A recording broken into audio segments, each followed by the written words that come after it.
Um, dois, três, teste, câmera, não tem. Tem ninguém aí. Nunca tem ninguém. Impressionante.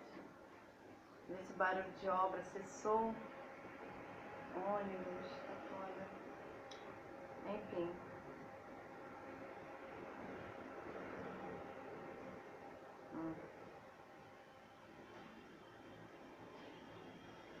Vai passar. O que eu queria dizer? Ontem teve o encontro das poetas lésbicas, queridas poetas lésbicas. E foi muito bonito. Foi organizado pelas mulheres que escrevem. E, enfim, foi muito inspirador. E aí eu fiquei pensando várias coisas que eu já estava pensando antes. E aí eu estava lendo esse livro maravilhoso, Angélica Freitas. E tem vários livros maravilhosos aqui. Ana Kiefer, tipo Geminiana, mas ela é taurina. Angélica é Áries, eu achava que era Pisces. Mas ela tem Mercúrio em Peixes, que a Estela Rosa me disse. Temos Clarice, temos Virgínia, Ana Cristina. Tem alguns rapazes aqui também, né? Porque não sou xiita. Eu vou deixar esse hétero gritando ao fundo para dar um tom, ele foi contratado. O que eu queria dizer? Eu estou escrevendo meu primeiro livro e fiquei pensando que das mulheres com quem eu já tive envolvimento sentimental, físico, amoroso, orgânico, multidisciplinar, fluido, astral, blá blá blá blá blá.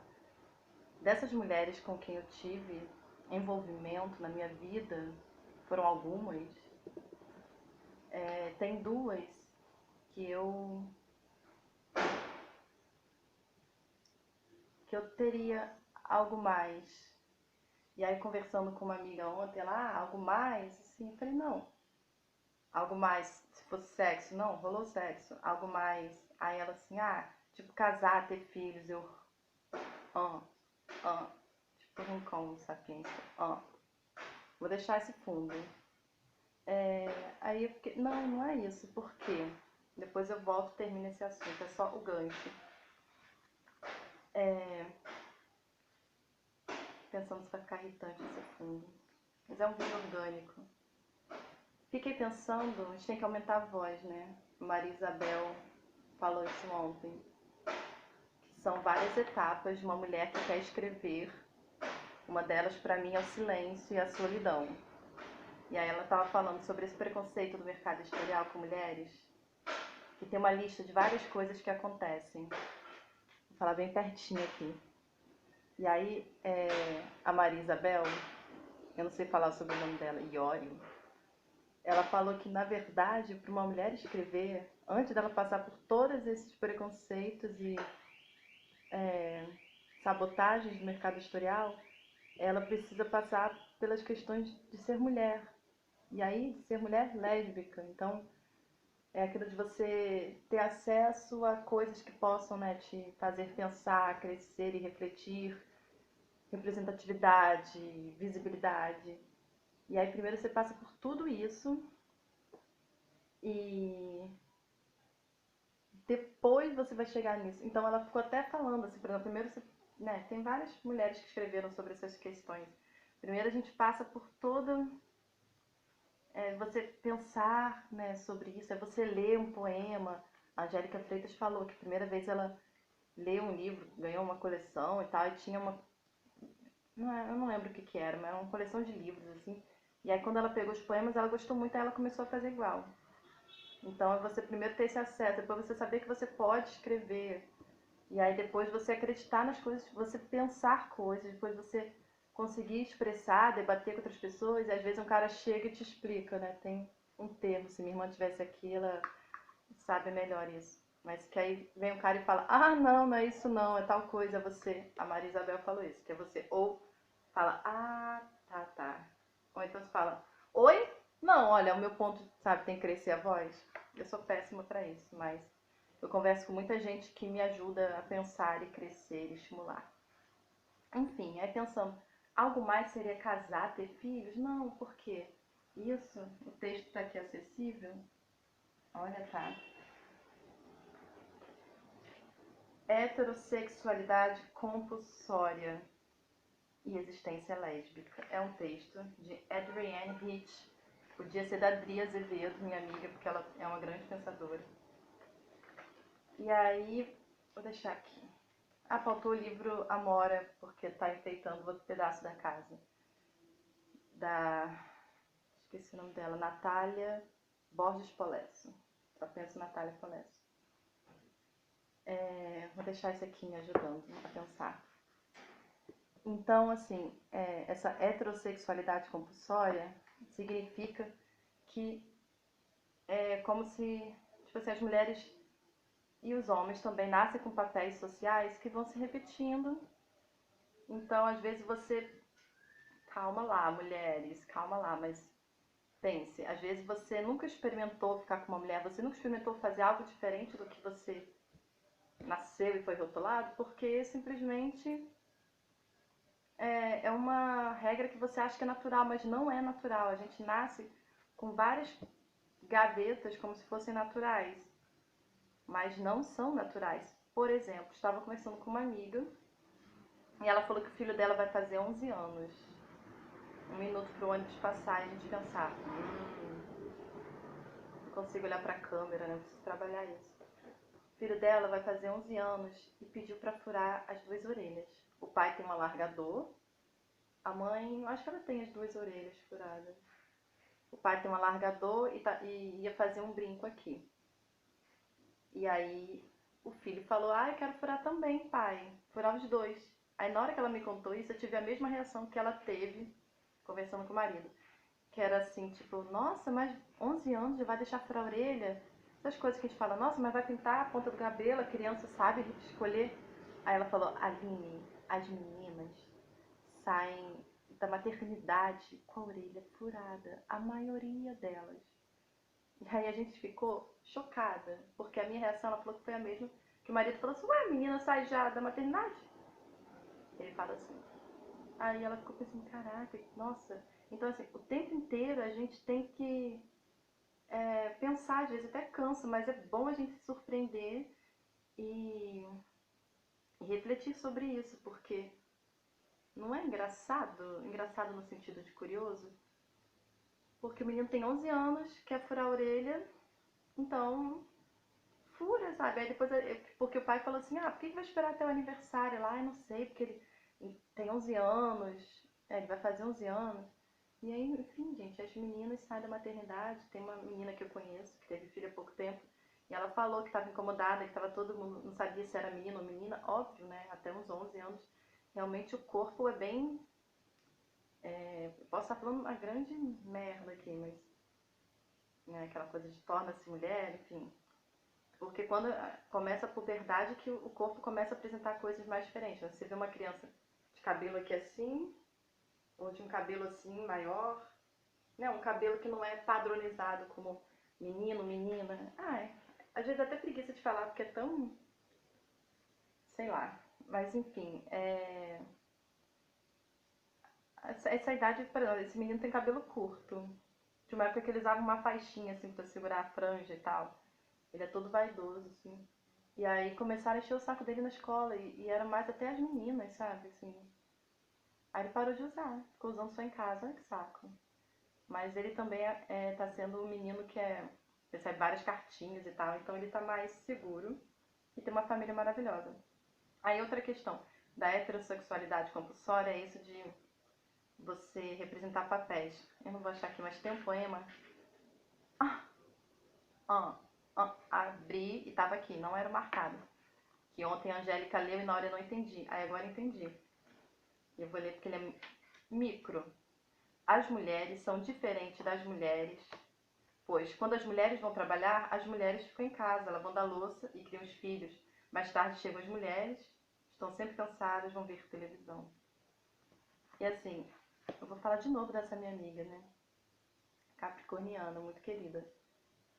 E muito pensadora no cotidiano dela. E ela tava falando que é, ela gosta muito de ver futebol e ela tem um marido e 2 filhos. E eles, né, pai, homem gosta de futebol, então eles têm time, mas eles não ligam. Então ela falou que é sagrado ela assistir o futebol. Então o pai fala, ó, vamos lá pra cima que hoje mamãe vai ver o futebol. E ela fica lá, e se tiver muita confusão em casa, porque o filho é muito pequeno, ela vai pra rua pra assistir. Ao mesmo tempo, ela é a pessoa da casa, adulta da casa, que pegou licença do trabalho para ficar com este filho pequeno. E só agora, quase 2 anos, que ela vai retornar ao trabalho. Então é assim uma coisa que antes eu ficava zoando porque o marido cozinha muito. Eu tenho outra amiga também que o marido faz comida, ela nunca fez comida em casa, mas os dois trabalham fora, mas por causa do horário, porque ela não gosta de cozinhar e ele gosta. E eu mesmo brincava assim, você é o homem da relação, sabe? Não existe homem da relação, sabe? E é a mesma coisa da gente falar que as lésbicas são como se fosse a versão do homossexual dos gays. Por isso que tem gente que não gosta de falar que é gay. Fala, né, porque é como se um apagamento das lésbicas. E como se fosse também essa coisa também. Tem 2 mulheres e fala, mas quem é o homem da relação? Eu acho, eu ia falar que ninguém fala mais isso, mas ninguém perto de mim fala mais isso, né? Claro que as pessoas falam isso, as pessoas matam. Mas é um preconceito que é essa coisa heterossexual de achar que precisa ter um homem, um pau, que precisa ter essa referência, sabe? Então eu fui aprendendo aos poucos, até em relação a sexo entre mulheres, falava, mas. Né, uma amiga comentou isso comigo, que invalidam o sexo entre mulheres porque não tem um pau. Tipo, não, mas então é só preliminar. Eu ouvi muito isso no começo, quando eu conversava com amigas héteros. E elas meio que brincavam ou até falavam sério, porque a gente não conhece, né? A gente não discute. Ontem estavam falando isso, que quando você vira uma lésbica militante, minimamente, você tem que aprende a ser didático. Acho que foi a Dara Bandeira que falou isso, talvez. Mas que você acaba sendo didático e pergunta, mas como é que é o sexo? Mas como é que é não sei o quê? Mas como é que é...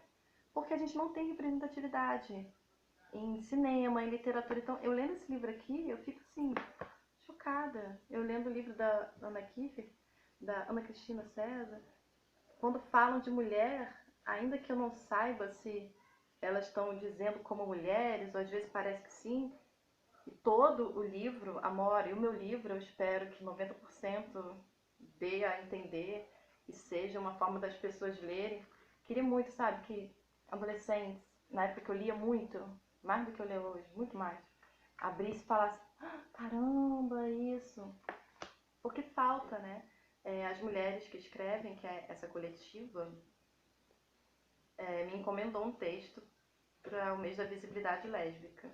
E aí eu fico achando que os outros meses são da invisibilidade lésbica, né? Que de repente até no feminismo parece que some a pauta, mas isso é outro assunto. E aí eu escrevi um texto que foi difícil, porque eu estava falando das vezes que saí do armário, como poeta e como lésbica. E aí eu fiquei pensando muito, tipo, eu queria que pessoas, né, tipo mãe, pai, lessem. E então eu sabia que eu ia me expor para pessoas próximas, mas que eu me expor era importante também para pessoas que eu não conheço. E aconteceu de pessoas virem falar comigo que tiveram a mesma vivência. Então a gente precisa trocar, conversar, colocar em música, colocar em poesia, colocar no cinema, colocar em todos os lugares, porque aí não vai ser estranho, não vai ser exótico. E a gente vai saber agir naturalmente, não vai precisar sofrer. A primeira vez que o menino me deu um beijinho, foi assim, um colante.